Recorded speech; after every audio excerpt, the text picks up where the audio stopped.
Today, the man accused of killing a Roswell police officer last month is expected to face a judge. And Atlanta News First Sarah Hammond is live from the Fulton County Courthouse, where Edward Espinoza is scheduled to stand before a judge today.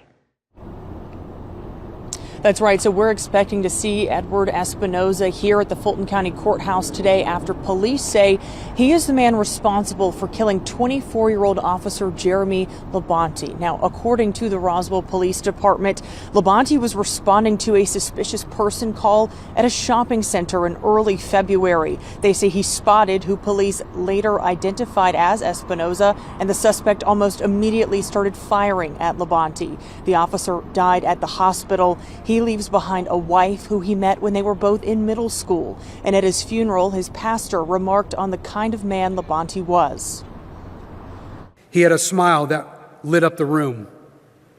He was respectful, kind, hardworking, fun to be around, loving, energetic, sincere, a friend, a leader. Espinoza is charged with murder, aggravated assault, and a weapons charge. And we will be inside of the courtroom as this hearing takes place at 9:30 this morning. We'll bring you the latest. Live from the Fulton County Courthouse, Sarah Hammond for Atlanta News First.